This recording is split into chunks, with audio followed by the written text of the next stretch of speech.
안녕하세요. 오늘 발표를 맡게 된 지능형 식형공학 연구실 소속 김우진입니다. 오늘 제가 발표할 논문의 두 편의 제목은 위와 같습니다.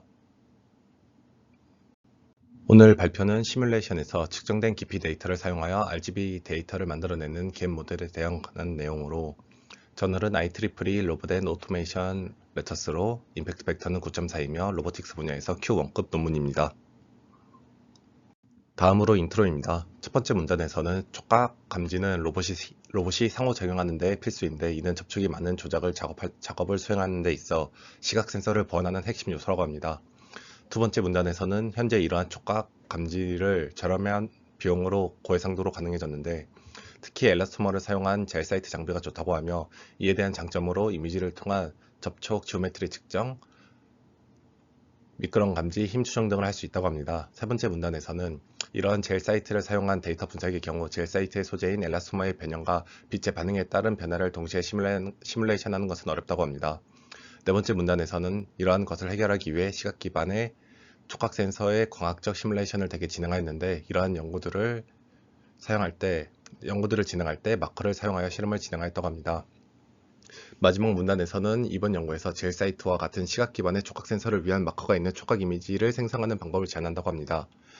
간단히 얘기해서 이 로봇 같은 경우에는 이 시뮬레이션 하는 게 중요한데 그때 실제 환경처럼 RGB 빛을 사용해서 거리를 측정하는 게 이 RGB를 구현하는 것도 어렵고 그 RGB를 이용해서 계산하는 것도 어렵기 때문에 RGB 카메라 대신 이 깊이 카메라를 만들어서 이 RGB 데이터를 생성해내는 것이 이 실제 환경을 구현하는 것에 도움이 되어서 그것을 만든다고 합니다.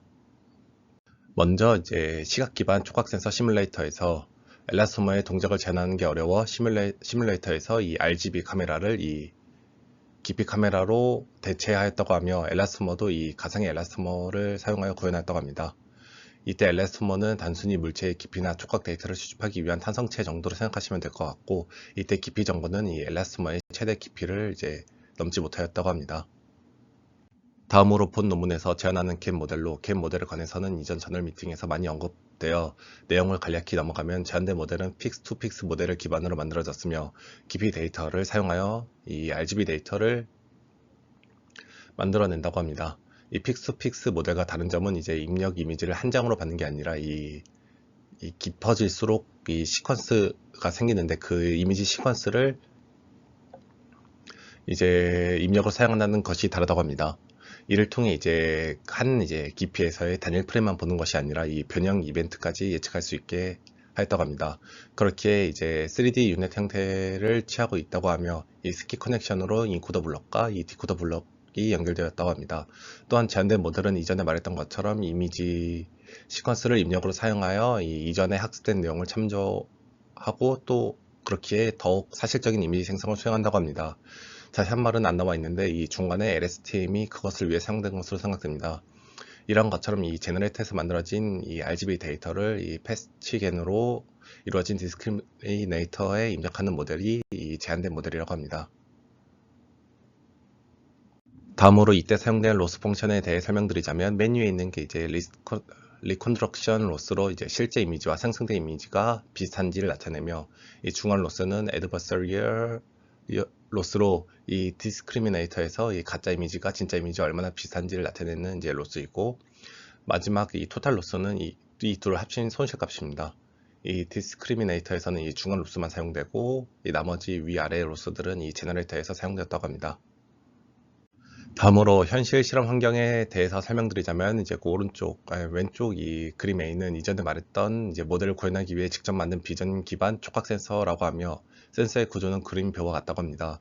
이 구조는 포토메트릭 스테레오 방식을 사용하는 기존 센서들과 유사하다고 하며 여기에 추가적으로 이 제일 앞에 이 엘라스모의 이 반사층과 이 마커를 추가했다고 합니다.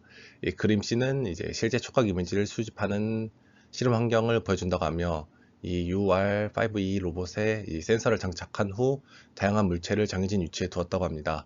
이후 촉각 이미지 습득을 위한 로봇의 조정은 이 로스 베이스의 파이썬 스크립트를 통해 진행되었다고 합니다.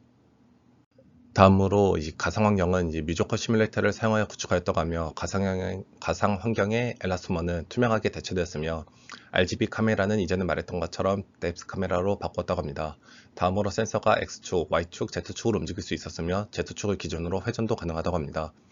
깊이는 이제 왼쪽 아래 공식에 따라 측정하였는데 간단히 Z파는 카메라의 가장 먼 거리, Z니얼은 이제 측정할 수 있는 가장 가까운 거리, ZB는 이 깊이 버퍼라고 해서 이제 시뮬레이션 환경에서 실제 거리를 저희가 정확하게 알 수 있는 게 아니라 이 모조토에서 제공하는 이 카메라가 측정한 이 거리를 이 정교화된 0에서 1의 값을 준다고 합니다. 그래서 저러는 이제 ZB는 이 0에서 1의 값을 가져오고 이 아래 수식을 통해 이제 실제 거리로 변환된다고 합니다. 다음으로 데이터셋에 대한 내용으로 실험에 사용된 오브젝트의 크기는 15mm 정도의 크기를 가졌으며 아래의 그림과 같이 16개의 모양을 가지고 실험을 진행하였다고 합니다. 여기서 테스트 모양과 트레인 모양이 어떻게 나누어졌고 이런 모양을 선택한 이유는 따로 나와 있지 않았습니다. 다음으로 데이터 컬렉션 방법인데 비의 그림 1을 보면 이제 물체를 기준으로 이 4mm씩 떨어져 있는 이 9개의 점에서 이 위치를 실험을 측정했다고 하며 그 다음에 그림 B를 보면은 이제 30도씩 돌려가며 마이너스 90도에서 플러스 90도 방향으로 측정하였다고 합니다. 이후에 Z축을 0.1mm씩 낮춰 데이터를 측정하였고 이후 Z축 또는 Y축 방향으로 0.1mm씩 움직여서 데이터를 총 38만 개를 측정하였다고 합니다. 그리고 이후 9개의 위치에 7개의 각도 총 63개 중에서 이 16개를 나누어 이 테스트 데이터로 사용하였고 나머지를 트레인 데이터로 사용하여 학습을 진행하였다고 합니다. 모델은 옵티마이저로 아담을 사용하여 경사광법을 진행하였으며 러닝 레이트는 0.0002였으며 F폭은 20이었고 모멘텀은 베타1이 0.5, 베타2가 0.999였다고 합니다. 다음으로 결과인데 이제 데이터가 잘 만들었는지를 확인하였을 때 이제 메뉴에는 이 물체 모양이고 그 아래가 이제 진짜 데이터, 아래는 이제 본 논문에서 제안한 방법을 통해 만들어진 데이터, 다음은 3D 유닛, 픽스 투 픽스, 그 다음에 다른 논문들에서 사용한 방법을 합친 것으로 이제 다른 논문에서 만들어진 데이터는 이 모서리, 그러니까 이 경계 부분이 이 각져서 진짜 데이터와는 좀 거리가 있고 픽스 투 픽스 데이터는 좀 흐리다고 하는데 이것은 이 별 그림을 보면은 이 흐린 게 더 드러나게 됩니다. 그리고 이제 실제 데이터와 비교해 보면은 제한된 데이터와 이 3D 유닛이 가장 비슷하게 데이터를 생성한 것을 확인할 수 있었습니다. 이후 이러한 것들을 정리적으로 평가하기 위해 왼쪽 위의 공식을 사용하였는데 이는 위치 오류 값으로 이제 검색 마커의 위치가 진짜와 같은지 거리를 계산하여 확인하였으며 다음으로는 오류 벡터 크기로 이제 마커가 제대로 움직이는지, 그러니까 왼쪽에서 누르면 오른쪽으로 이동한다 가정하면 이제 마커의 이동이 잘 이루어졌는지 등을 확인하는 이제 지표 등으로 이 정량 분석을 진행했을 때 이 아래 테이블과 같은 값이 나옵니다. 이 결과에서 제한된 모델이 위치 오류 값과 오류 벡터 크기 둘 다에서 가장 낮은 값을 보여 이 정확한 마커 생성을 보이는데 이 제한된 모델은 2.3 px 정도의 오류를 보였으며 이는 0.144mm 정도의 오류를 나타낸다고 합니다. 다음으로는 이제 데제너레이트 이미지로 간단히 마커를 이제 만들지 못하거나 마커를 인식할 수 없을 정도로 이미지를 생성한 이제 비율 정도를 나타내는 것인데 여기에서도 가장 낮은 값을 보여 이 제한된 모델이 마커의 위치를 가장 잘 구현한 것을 확인할 수 있었습니다. 오른쪽 그림은 이제 오브젝트별 위치 오류 값으로 왼쪽 8개는 트레인, 오른쪽 8개는 테스트 오브젝트로 둘 다 유의미한 차이는 없었다고 하며 이는 이 비슷한 성능을 보였을 것이라고 말하고 있습니다. 그리고 간단한 이제 단순한 모양에서는 오류가 적지만 이 닿는 면적이 큰 이제 실린더 같은 경우에는 이 모든 경우에서 정확도가 이제 떨어졌다라고 합니다. 그리고 아래는 이제 Z와 X, Y의 위치 변화에 따른 위치 오류 값인데 여기에서는 이제 비슷한 성능을 보였던 3D 유닛의 값이 가장 성능이 안 좋았던 이 텍스텀, 그러니까 이 다른 논문에서 제한된 모델 정도까지 올라가는 값을 보여 이 제한된 모델이 좋은 것을 나타내는 결과라고 합니다. 다음으로는 이제 마커를 제외한 부분에서 얼마나 기존 이미지와 비슷한지 이 평균 절대오차, 평균 제곱오차, 구조적 유사도 지수, 잡음 비율을 통해 확인하였는데 결과에 따르면 이 제한된 모델에서 가장 좋은 성능을 보였다고 합니다. 이전 마커 결과처럼 오브젝트에 따른 결과를 확인해 보아도 이 제한된 모델이 가장 좋은 것을 확인할 수 있었다고 하며 이 제곱오차에서도 이 가장 좋은 것을 확인할 수 있었는데 여기에서 노란색이 잘 안 보이는데 이 초록색 아래 있습니다. 그렇게 이 제한된 모델이 가장 좋음, 그러니까 가장 잘 이미지를 생성하는 것을 확인할 수 있었다고 합니다.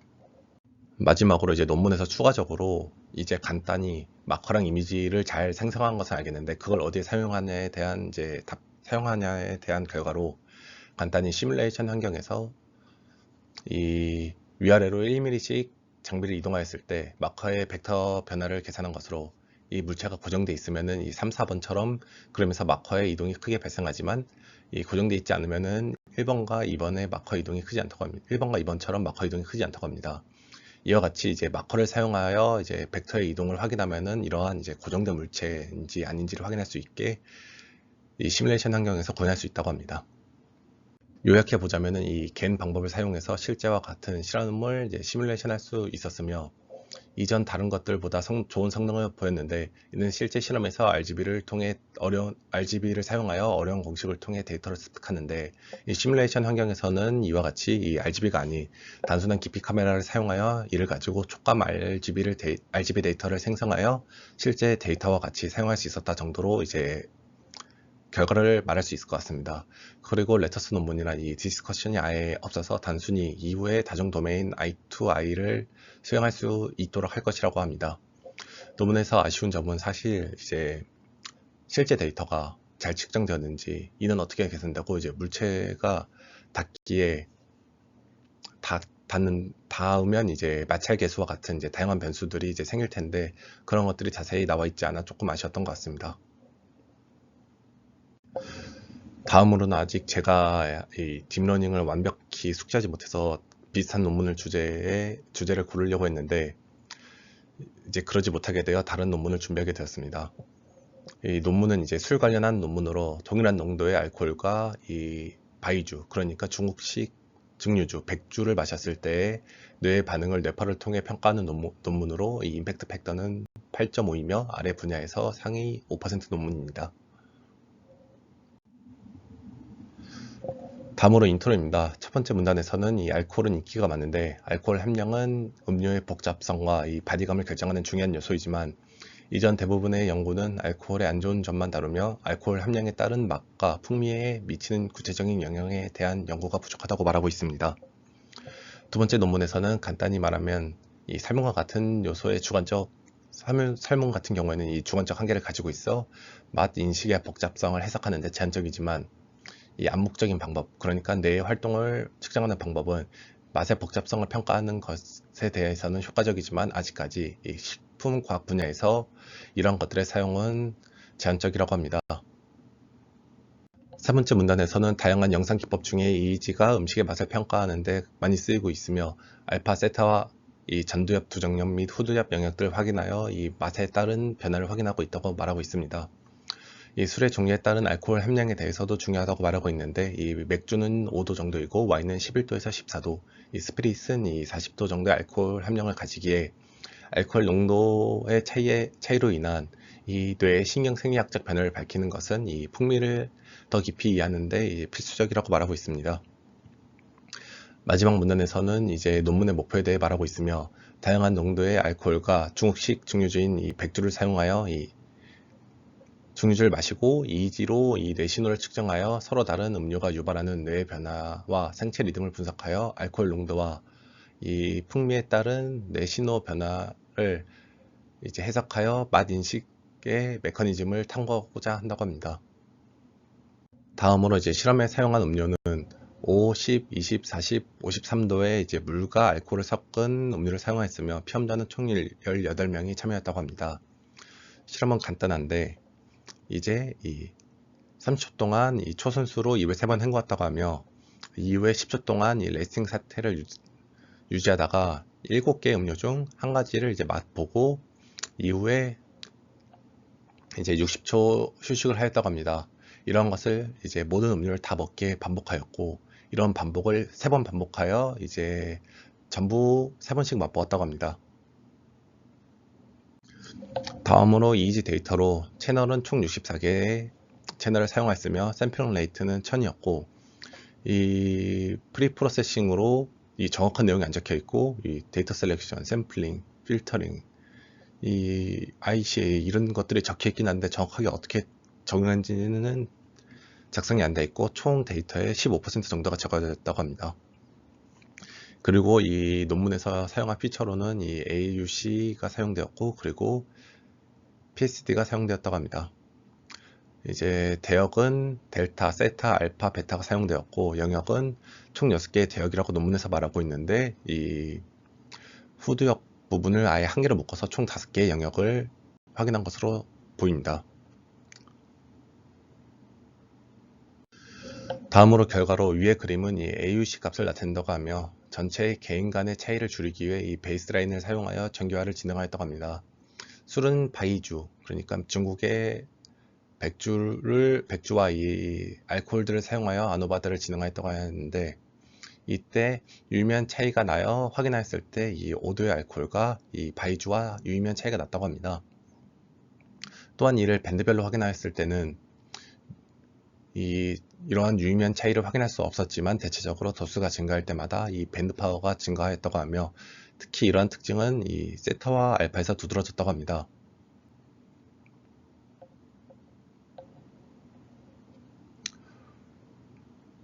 이런 것들은 이제 알코올 농도가 증가함에 따라 향상되는 연구는 아직 관찰되지 않았는데, 이 연구가 처음으로 이런 것들을 보여주고 있다고 말하고 있습니다. 또한 바이주에서 가장 이 PSD 값이 높았는데, 이러한 이유로는 이제 백주의 풍미가 뇌에 복잡한 자극을 생성하기에 그럴 수도 있다고 말하고 있습니다. 그러나 이를 더욱 자세히 확인하기 위해서는 심층적인 연구가 필요하다고 합니다. 다음 결과는 이제 5%를 시음했을 때 주파수 파워를 표시한 결과로 10Hz에서 가장 큰 변화를 보였다고 합니다. 또한 뇌의 영역은 이제 후두엽에서 가장 높은 반응성이 관찰되었고, 다른 도수도 같다고 하는데, 이러한 설명이 조금 부족한 게 좀 아쉬웠습니다. 실제로 보면은 이 한 6도, 7Hz에서 가장 이 큰 변화를 보인 것 같고, 다른 데를 확인해 보면은 이제 전두엽에서 또 활성화가 보였는데, 단순히 자기가 보고 싶은 이 알파나 이 베타 사이 이 대역만 본 것 같습니다. 다음으로는 시음 후 뇌의 변화를 나타낸 그림으로, 물은 이제 전두엽의 변화를 이제 주로 나타내지만 도수가 높아질수록 이 중앙엽의 변화를 일으키고 있다고 말하고 있으며, 백주는 이제 다른 알코올에 비해 이 좌우측 두엽에서 변화를 일으키고 있으며, 이는 2.6초에서 가장 활성화가 최대가 되고, 이후에 감소하여 백주는 이제 다른 술과 비교했을 때 이 다른 차이를 보였다고 합니다. 이후에 이러한 변화를 좀 자세히 확인하기 위해 각 음료별로 이 영역별 차이를 확인하였는데, 왼쪽 그림을 보면은 여기서 가장 왼쪽, 그러니까 이 전두엽에서 술이 들어가면 다른 영역들과 유의미한 차이를 보이는데, 이러한 변화는 전두엽이 알코올을 인식하는 데 중요한 역할을 할 수 있을 가능성을 시사한다고 하며, 40도 전까지는 비슷한 유의미한 변화를 보였지만 이 40도 이상에서는 복잡한 변화를 보였다고 합니다. 이러한 결과는 EEG가 알코올에 대한 뇌의 인식을 연구하는 데 유용할 수 있음을 나타낸다고 하며, 향후 맛 자극에 대한 메커니즘을 더욱 깊이 탐구할 필요가 있다고 합니다. 오른쪽 그림은 상관관계 분석을 진행한 결과로 알코올의 자극과 이 영역별 그리고 밴드 간의 상관관계 분석을 나타낸 그림입니다. 이 전두엽과 오른쪽 측두엽 그리고 중앙엽에서 유의미한 상관관계를 보이는데, 이는 맛과 풍미 인식에서 중요한 역할을 하는 선피질이 측두엽과 전두엽, 두정엽을 분리하는 외측 고랭 깊숙이 위치하였기 때문에 이러한 결과가 나타날 수 있다고 말하며, 그러나 아직까지 이러한 맛 인식에 대한 주요 피질에 대한 연구는 아직 연구 중에 있다고 합니다. 밴드 비교에서는 알파에서 이제 유의미한 차이를 나타냈는데, 이는 맛에 대한 자극을 받으면 알파 파워가 향상된다는 선행 연구와 일치한다고 합니다. 델타의 경우에는 이 알코올 중독자들의 이제 델타 파워가 일반 사람보다 크고, 이전 연구에서 에탄올 자극이 델타 파워를 증가시키기도 하기에 이러한 델타 파워의 증가가 알코올로 인한 영향임을 말하고 있다고 합니다. 요약해 보면은 이제 바이주는 단순한 같은 도수의 알코올과 다른 반응을 일으키며 알코올은 전두엽, 중앙엽, 측두엽과 같은 이 델타 파워, 이 알파 파워에서 유의미한 변화를 일으키는 것을 확인했다고 합니다.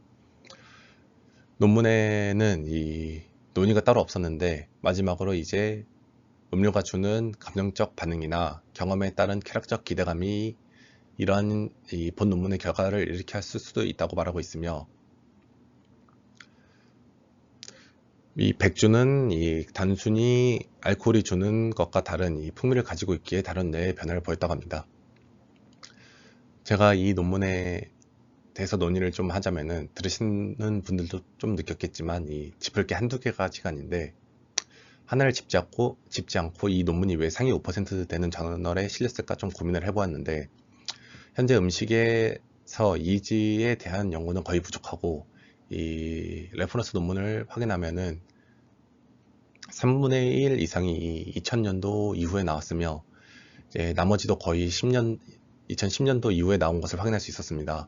이를 좀 짚어보면은 이후에 이제 음식이나 맛에 대한 이지 연구가 이제 부족하기에 이후에 이와 관련된 것이 있다면은 이 맛과 관련지어 이 논문을 제출하여 이 논의를 좀 진행하면 좋을 것 같아 생각됩니다.